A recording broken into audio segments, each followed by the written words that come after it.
ಸರಿ, ಹಿಜಾಬ್ ವಿಚಾರ ಬ್ಯಾನನ್ನು ಏನು ಪಡೆದುಕೊಂಡಿದ್ದೀರಾ?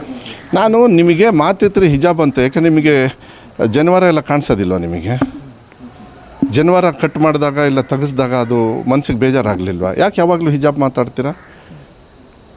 ನಾನು ಒಂದೇ ಹೇಳೋದು, ಯಾರ್ಯಾರು ಇದನ್ನು ವಿರೋಧ ಮಾಡ್ತಾರೆ ಅವರು ಫಸ್ಟು ಕೇಂದ್ರ ಸರ್ಕಾರದವರು ಮೊನ್ನೆ ನೀಟಲ್ಲಿ ಬಹುಸಂಖ್ಯಾತರು ಸುಮಾರು ನಾನು ಕ್ಯಾಲ್ಕುಲೇಷನ್ ಮಾಡಿದ್ದೀನಿ 95% ನೀಟಲ್ಲಿ ತೊಂದರೆ ಪಟ್ಟಿರೋರು ಯಾರು ಗೊತ್ತಾ? ಹಿಂದೂಗಳು.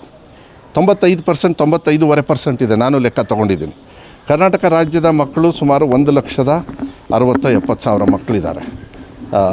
ಟೋಟ್ಲಿ ಒಂದು 25 ಲಕ್ಷ ಮಕ್ಕಳು. ಈ ಪ್ರಶ್ನೆ ನೀವು ಕೇಳ್ತಾ ಇದ್ದೀರಲ್ಲ, ನಾನೊಬ್ಬ ಶಿಕ್ಷಣ ಸಚಿವನಾಗಿ ಧೈರ್ಯವಾಗಿ ನಿಮಗೆ ಉತ್ತರ ಕೊಡ್ತಾ ಇದ್ದೀನಿ. ಯಾವಾಗಲೂ ಕೂಡ ಹೆಚ್ಚು ಕಮ್ಮಿ ಆದಾಗಲೂ ಕೂಡ ಏನೇ ಒಂದು ವಿಚಾರ ಇದ್ರೂ ಕೂಡ ಧರ್ಮೇಂದ್ರ ಪ್ರಧಾನ್ ಅವರು ಶಿಕ್ಷಣ ಸಚಿವರು ಹೌದೋ ಅಲ್ಲ? ಈ ದೇಶದ ಸಚಿವರು ತಾನೇ. ಅವ್ರು ಯಾಕೆ ಕಾರಲ್ಲಿ ಹತ್ಕೊಂಡು ನಿಮಗೆಲ್ಲರೂ ಉತ್ತರ ಕೊಡದೆ ಓಡೋದ್ರು? ಯಾಕೆ ಕಳ್ತನ ಮಾಡಿದ್ರಂತ? ಶಿಕ್ಷಣ ಕಳ್ತನ ಮಾಡಿದ್ರಂತ? ಯಾಕೆ ತಪ್ಪು ಮಾಡಿದ್ರಂತ? ರಾಜಸ್ಥಾನ ಗುಜರಾತಲ್ಲಿ ಸಿಕ್ಕಾಕೊಂಡವರು BJP ಲೀಡರ್ಸ್ ಅಲ್ವಾ? ಅವರು ಕಳ್ಳರಲ್ಲ? ಅವರು BJP ಸೀಟ್ರು ಅದೇ ತಾನೇ ನೀವೆಲ್ಲ ಮಾಧ್ಯಮದಲ್ಲಿ ನೀವು ತೋರಿಸ್ತಾ ಇದ್ದೀರಾ. ಇದ್ರ ಬಗ್ಗೆ ಹೋರಾಟ ಮಾಡಿದ್ರಂತ ಇವರು. ಈ 55% ಹಿಂದೂಗಳು ಒದ್ದಾಡಿದ್ರಲ್ಲ, ಯಾಕೆ ಯಾಕೆ ನಿಮ್ಮ ಸಂವಿಧಾನದಲ್ಲಿ ಏನಂತ ಬರೆಯುತ್ತೆ? ಈಗ ಆಯ್ತಪ್ಪ, ಈ ಪರೀಕ್ಷೆ ಪೇ ಚರ್ಚೆ ಮಾಡಿದವ್ರು ಯಾರು? ನರೇಂದ್ರ ಮೋದಿಯವರು. ಅವರಾದರೂ ಉತ್ತರ ಕೊಟ್ಟಿದ್ದಾರಂತ ನಿಮಗೆ.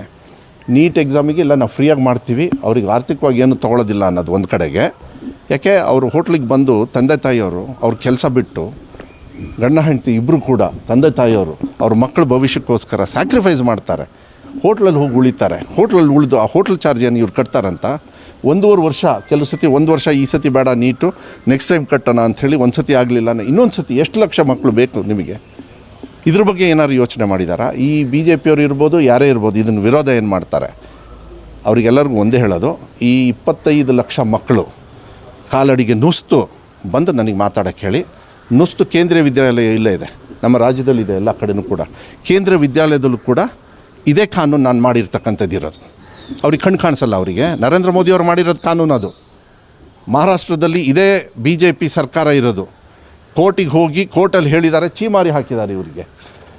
ನಾವು ಇದು ಒಂದೇ ವಿಚಾರ ಇರಬಾರ್ದು. ಮನಸ್ಸಿಗೆ ನೋವಾಗಿದೆ. ಮನೆ ಮುಖ್ಯಮಂತ್ರಿಗಳು ಎಲ್ಲರನ್ನೂ ಕೂಡ ಪ್ರೀತಿ ವಿಶ್ವಾಸದಿಂದ ನಾನು ಹೇಳ್ತಾ ಇದ್ದೀನಿ ನೋಡಿ, ಶಿಕ್ಷಣ ಧರ್ಮ, ಶಿಕ್ಷಣವೇ ಧರ್ಮ. ಕೈ ಹಾಕಕ್ಕೆ ಹೋಗಬೇಡಿ. ಶಿಕ್ಷಣವನ್ನು ಅದು ಇಂಡಿಪೆಂಡೆಂಟ್ ಆಗಿಬಿಡಿ. ನೀವು ಹೋರಾಟ ಮಾಡೋದನ್ನ ಅಲ್ಲಿ ನೀಟಲ್ಲಿ ಸಿಕ್ಕಾಕೊಂಡಿದ್ದಾರಲ್ಲ ಕಳ್ಳರು, ಅವ್ರನ್ನ ಹಿಡೀರಿ ಅಂತ ಹೇಳಲಿಕ್ಕೆ ಇಷ್ಟಪಡ್ತೀನಿ. ನಾನು ಇಷ್ಟೇ ಹೇಳೋದು, ಈ ಆರ್ಡರ್ನ ಏನಿದೆ ಅದು ಮಕ್ಕಳ ಹಿತದೃಷ್ಟಿಯಿಂದ ಮಾಡಿದ್ದು. ಚರ್ಚೆ ಮಾಡೋಣ. ಯಾಕೆಂದರೆ ಹಿಂದುಳಿದವರು SC ST ಅವರು ಇವರಿಗೆಲ್ಲ ಹೊಟ್ಟೆ ಕಿಚ್ಚು. ಕೆಲವರಿಗೆ BJP ಅವರಿಗೆ SC ST ಅವರು ಎಷ್ಟರಲ್ಲಿ 17% 18% ಪಾಸ್ ಆದರು. SC ST ಅವರು, ಹಿಂದುಳಿದವರು, ಮೈನಾರಿಟೀಸು ಎಲ್ಲರೂ ಕೂಡ. ಯಾಕೆಂದರೆ ಹೊಟ್ಟೆ ಕಿಚ್ಚ ಇವರಿಗೆ. ನಾಗೇಶ್ ಅವರು ಏನು ಮಾಡ್ತಾಯಿದ್ರಂತೆ? ಶಿಕ್ಷಣ ಸಚಿವರು ಕಾಪಿ ಹೊಡೆದು ಪಾಸ್ ಮಾಡಿ, ಒಂದು ದಿವಸ ಪಾಸ್ ಮಾಡಿಸಿ ಕಳ್ಳರ ಥರ ಇಡೀ ವರ್ಷ ಅವ್ರ ಜೀವನನ ಹಾಳು ಮಾಡಿದ್ರಲ್ಲ. ಇದೇ ಸುರೇಶ್ ಕುಮಾರ್ ಅವರು ಹಾಳು ಮಾಡಿದ್ರಲ್ಲ. ಅವ್ರು ಯಾಕೆ ಮಾಡಲಿಲ್ಲ ಅಂತ ಇದನ್ನು? ಯಾಕೆ ಕಾಗೇರಿ ಅವರು ಇದನ್ನು ಮಾಡಲಿಲ್ಲ ಅಂತ? ಇವರಿಗೆ ಎಚ್ಚರ ಆಗೋದು, ಮಲಗಿದ್ದವ್ರು ಹಾಗೆ ಒಂದೇ ಸತಿಗೆ ಎಚ್ಚರ ಆಗೋದು ಇದ್ರ ಮೇಲೆ. ನೀವು ಮುಸ್ಲಿಂ ಧರ್ಮದವರು ಒತ್ತಾಯಕ್ಕೆ ಮಾಡೋದು ಯಾರು ನಿಮಗೆ ಹೇಳಿದ್ದು? ನಿಮಗೆ ಅದಕ್ಕೆ ಹೇಳಿದ್ದು ನಿಮಗೆ ನಿಮಗೆ ಯಾರು? ಆಯಿತು, ಭರವಸೆ. ಹಂಗಾರೆ ಓಟ್ ಹೆಂಗೆ ಪುಕ್ಷಟೆ ಬರ್ತದ? ಭರವಸೆ ಮೇಲೆ ತಾನೇ ಬರೋದು. ಗ್ಯಾರಂಟಿಗಳನ್ನು ವಿರೋಧ ಮಾಡಿರ್ತಕ್ಕಂಥ BJPಯವರು ಈಗ ಅಪ್ಕೊಂಡು ಹಾರಾಡಿಸ್ತಾರೆ ಎಲ್ಲ ಊರು ತುಂಬ, ದೇಶದ ತುಂಬ. ನಾಚಿಕೆ ಆಗಲ್ಲ ಅವರಿಗೆ? ಪ್ರಣಾಳಿಕೆಯಲ್ಲಿ ಒಂದು ನಿಮಿಷ, ನೀವು ಮುಸ್ಲಿಂ ಅಂತ ಯಾಕೆ ಹೇಳ್ತಾ ಇದ್ದೀರಾ? ದೇಶದ ಪ್ರಜೆ ಅಂತ ಹೇಳೋದಕ್ಕಾಗೋದಿಲ್ಲ. ಆಯಿತು, ನರೇಂದ್ರ ಮೋದಿಯವರು ಪಾಕಿಸ್ತಾನಕ್ಕೆ ಹೋಗಿ ಕೇಕ್ ತಿನ್ಕೊಂಡ್ಬಂದ್ರಲ್ಲ, ಕೋಟ್ಯಾಂತರ ರೂಪಾಯಿ ಖರ್ಚು ಮಾಡಿ, ಅದ್ರ ಬಗ್ಗೆ ನೀವು ಚರ್ಚೆ ಮಾಡಿದ್ರ ನೀವು? ನೋಡಿ, ನಾನು ಹೇಳ್ತಾ ಇದ್ದೀನಿ, ಮಾಧ್ಯಮದವರಿಗೆ ನಾನು ರಿಕ್ವೆಸ್ಟ್ ಮಾಡ್ತೀನಿ, ಹೋರಾಟಗಾರರಿಗೂ ರಿಕ್ವೆಸ್ಟ್ ಮಾಡೋಣ. ಯಾಕೆಂದರೆ ನನ್ನ ಕರ್ತವ್ಯ, ನನ್ನ ಧರ್ಮ. ಮಕ್ಕಳ ವಿದ್ಯಾಭ್ಯಾಸಕ್ಕೆ ಅವ್ರಿಗೆ ಅನುಕೂಲ ಆಗೋ ರೀತಿಯಲ್ಲಿ ಯಾವುದೇ ಥರ ಭ್ರಾತೃತ್ವ ಅಂತ ಹೇಳಿ ಯಾಕೆ ಹೇಳ್ತೀರಾ? ಪ್ರೀತಿ ವಿಶ್ವಾಸ, ಪಕ್ಷಾತೀತವಾಗಿ, ಜಾತ್ಯತೀತವಾಗಿ ಬರೀ ಭಾಷಣಕ್ಕೆ ಮಾತ್ರ ಇರೋದ? ಯಾಕೆಂದರೆ ಅನುಷ್ಠಾನ ಮಾಡ್ತಕ್ಕಂಥದ್ದು ಒಂದು ಪ್ರಜಾಪ್ರಭುತ್ವದಲ್ಲಿ ಆಯ್ಕೆ ಆಗಿರ್ತಕ್ಕಂಥ ಒಂದು ಸರ್ಕಾರದ ಕರ್ತವ್ಯ ಹೌದೋ ಅಲ್ಲೋ? ಅದನ್ನು ನಾನು ಮಾಡ್ಕೊಂಡು ಬಂದಿದ್ದೀನಿ. ನನಗೆ ಭಾಳ ಹೆಮ್ಮೆ ಇದೆ. ಯಾರ್ಯಾರು ಇದನ್ನು ದ್ವೇಷ ಮಾಡ್ತಾಯಿದ್ದೀರಿ, ಅದು ನೀವು ನರೇಂದ್ರ ಮೋದಿಯವ್ರ ವಿರುದ್ಧನೇ ಅಂತ ಹೇಳಿ ಅಂದ್ಕೊಳ್ಳಿ. ಮಕ್ಕಳ ಒಂದು ಭವಿಷ್ಯಕ್ಕೆ ನೀವು ಕೈ ಹಾಕ್ತಾ ಇದ್ದೀರಾ, ಕೈ ಹಾಕಬೇಡಿ ಅಂತೇಳಿ ನಮ್ಮ ಮನವಿಯನ್ನು ಮಾಡಲಿಕ್ಕೆ ಇಷ್ಟಪಡ್ತೇನೆ. ಅದನ್ನು ಎಲ್ಲ ನೋಡ್ಕೊಂಡಿದ್ದೆ. 22ನೇ ತಾರೀಕು 22ನೇ ಇದನ್ನು ತೆಗೆದ ಮೇಲೆ ನಾನು ನಿನ್ನೆ ಇದ್ರ ಬಗ್ಗೆ ಉತ್ತರ ಕೊಟ್ಟಿದ್ದೀನಿ. ನೀವು ಮಾಧ್ಯಮದವರು ಬರೀ ಅದನ್ನೇ ಕೇಳೋದು ನಿಲ್ಲಿಸಿ, ಅದನ್ನು ಕೇಳಿಸಿ. ಅದು ವಿಡ್ರಾ ವಿಡ್ರಾ ಮಾಡ್ತಾರೆ, ಅದೆಲ್ಲ ಕಾನೂನು ಇಲಾಖೆ ನೋಡ್ಕೊಳ್ತದೆ, ಡೋಂಟ್ ವರಿ. ಅಲ್ಲ, ಬಿಜೆಪಿಯವರು ಇದನ್ನೇ ರಾಜಕೀಯವಾಗಿ ಬಳಸ್ಕೊತಾ ಇರೋದು. ಆಯಿತು, ಮನೆಗೆ ಬಂದು ಟೀ ಕುಡ್ಕೊಂಡು ಹೋಗು.